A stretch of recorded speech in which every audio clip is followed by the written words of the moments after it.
already tried not once but twice to impress Uncle Roger. The first time we made what I think was the best ramen I've ever tasted. And I've had some very authentic ramen in Japan. But unfortunately we missed on the aroma oil and our broth was a little bit cloudy.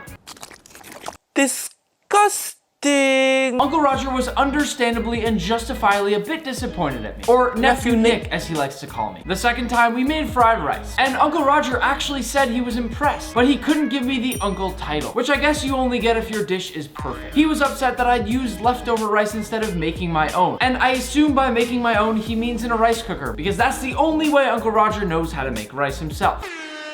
Fortunately for you, Uncle Roger, today I'll be using this rice cooker.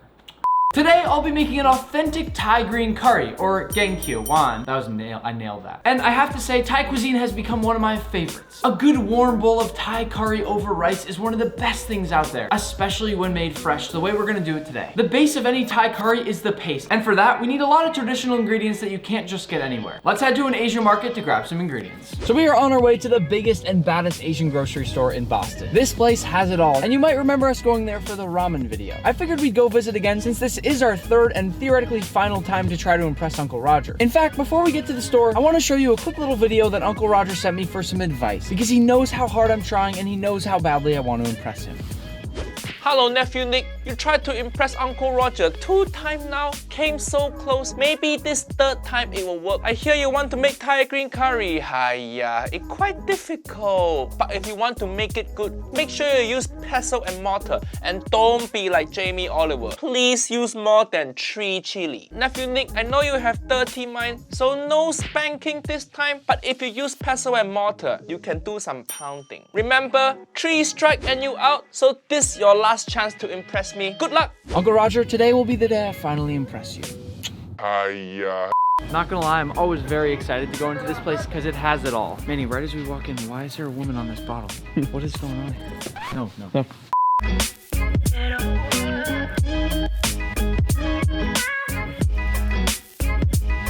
We have searched everywhere for Thai eggplants. We can't find them, but we're gonna use these as a substitute.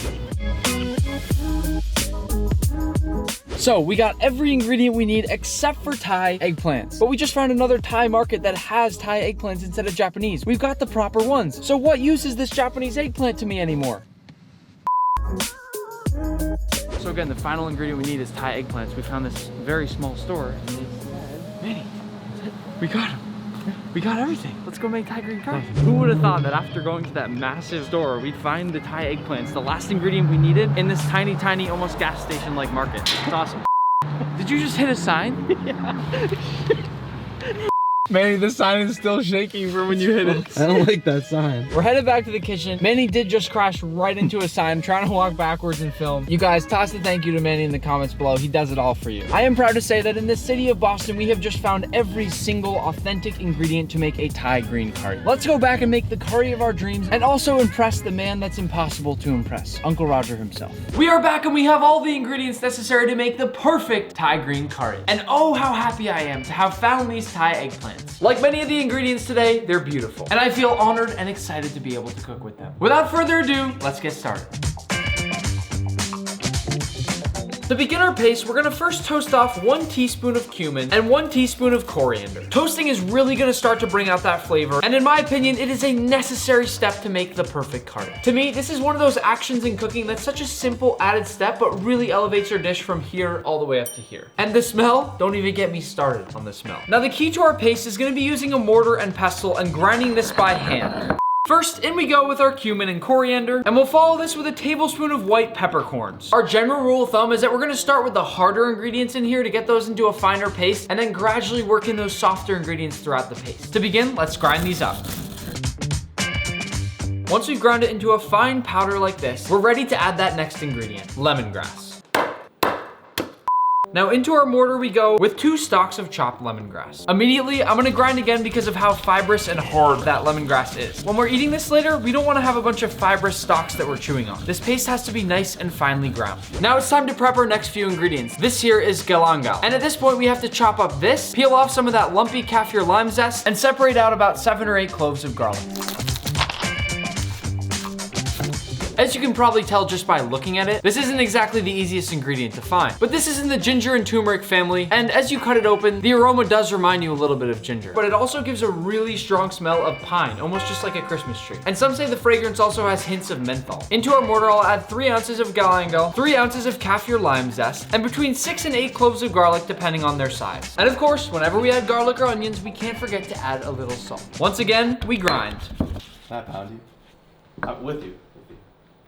This part here really is a difficult process. I've been grinding this now for about 10 to 12 minutes and it looks like this. Going by hand with a mortar and pestle, this is about as fine as you're gonna get it. Really, you wanna start releasing those aromas, those liquids, those oils. And when you start to see that moisture and it turns more from a fibrous mess to a paste, that means you're on the right track. Now it's time to crank up the heat a little bit. It's time to go in with however many Thai green chilies you want. And as you can see, I left the seeds in there. I'm getting a lot better with spice lately. If you'd like, you can also add a few of these red chilies as well. I'm just gonna add 1 or 2 because I wanna keep this a very nice and green colored curry. And now before we grind that up, we want to go in with about a half cup of cilantro stems. Don't waste your cilantro stems. This stuff right here is gold. Now once we've ground this all up, what you're looking at right here is Thai basil. Oh, yeah. This is no ordinary basil. This stuff right here is the best of the best basil. The smell is so much more powerful. Everything about Thai basil is amazing. And if you haven't had it before, I urge you to try to find it somewhere. This stuff will elevate any dish in the kitchen, whether it's chicken or a caprese salad. Sub in some Thai basil and it'll go like this. I'll go in with 1 cup of my beautiful Thai basil, trying to keep out those stems if I can. Then 1/2 cup of these dried kaffir lime leaves, which have an extraordinarily potent smell and happen to be the single ingredient that reminds me most of Thai cuisine. And finally, to finish up this paste, I'll go in with about 5 chopped Thai shallots and optionally just a tiny touch of this shrimp paste. Easily the least appetizing ingredient we're using today, but just like fish sauce, which we'll add later, it adds depth to the overall flavor of this dish. And one last time, we pound. We're gonna take you to pound time.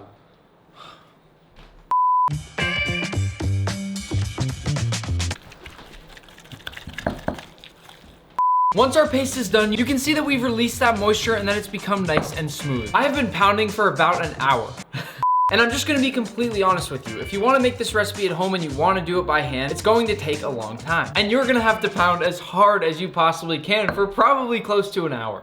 All jokes aside, at this point, it's time to set aside our curry paste. This right here is the foundation of our recipe, and it is a beautiful, smooth curry paste that we've worked hard to achieve. Now, it's time to let our rice cooker get to work. We do want to rinse off our rice first, and here I have Thai jasmine rice. I'm just gonna go in and move this around a couple times until the water runs clear. If you're cooking rice, make sure you always wash it off. Just like toasting off that cumin and coriander, rinsing off your rice is a simple and easy step that a lot of people skip, yet it makes all the difference. Once we've rinsed off that rice, into our rice cooker it goes. To know how much water to add, we'll use the classic finger method. I'm gonna place this finger sitting right atop our rice, and once that water hits the first notch on my finger, we know it's ready to cook. Now, it's time to cook our rice.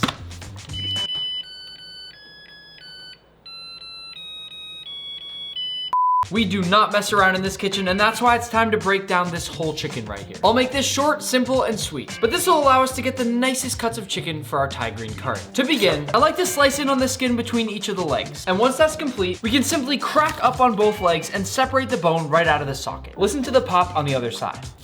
Now we can separate off both of those legs, and what you're looking at right here is both thigh and drum. We'll be using those thighs today for some Very tender meat. To separate out our thigh, we feel for that joint between the thigh and the drum, and we chop straight through. As you can see, 1 perfect drum, 1 perfect thigh. Now for the wings, we can cut off these wing tips and set them aside for whatever you like. Now once again, I'll break that joint, then cleanly trim off those wings. You can tell we've done a good job butchering at this point by the fact that the skin is covering up the boobies. To finish things off, we just need to remove both of the breasts. Set that carcass aside for later use, and that right there is a perfectly butchered chicken. 2 breasts, 2 drums, 2 wings, and 2 thighs. For our purposes today, we'll be using both the breasts and the thighs. You can't forget the breasts.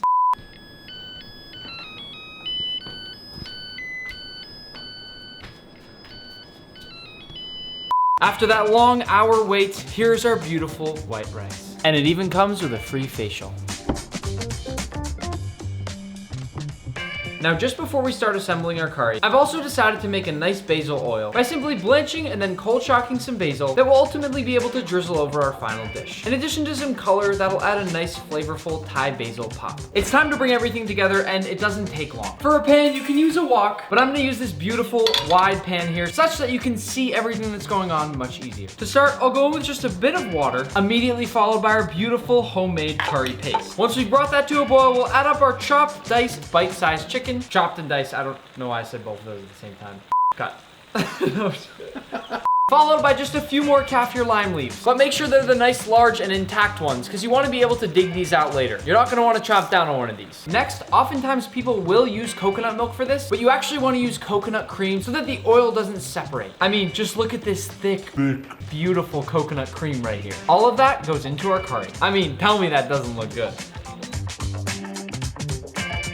At this point, we're really adding one thing after the next. And now it's time to toss in these eggplants. I've quartered all of them, and I'll toss these in along with some chopped red peppers for some color. And if you're not worried about things being too spicy, a few more red chilies. Now to sweeten things up a little bit, I wanna add a touch of my palm sugar, a very traditional sweetener that would be used in Thai cooking. A few splashes of this fish sauce, but not too much because we can always add more later. A few torn up Thai basil leaves, and another little pinch of salt.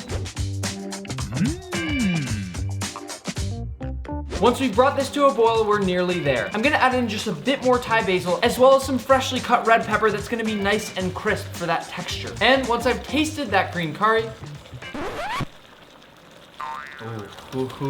and made sure that all of those seasonings are perfect, we are ready to serve this over rice. To plate our Thai green curry, I'll start with just some of my rice, which has been very lightly seasoned with just salt, as well as just a little bit of oil. I don't want the rice taking away from the flavor of the green curry. Next, I'll come in with my nice hot green curry and put it right over the top of that rice. To everybody watching, I cannot even begin to describe to you the smells that are coming off of this pan right now. The amount of effort that goes into a dish like this is more than worth it. We'll finish this entire dish off with some of our beautiful light green basil oil, which I must say I'm equally proud of. And this here is an authentic Thai green curry. Now it's time for the tasting, and I'm gonna be completely honest. Manny took so long to set up the front camera that I've already been eating this thing, and it is fantastic. As you all know, I'm a huge fan of the term I've coined, the well-rounded bite. So I'll get one of everything on this spoonful right here and dive in.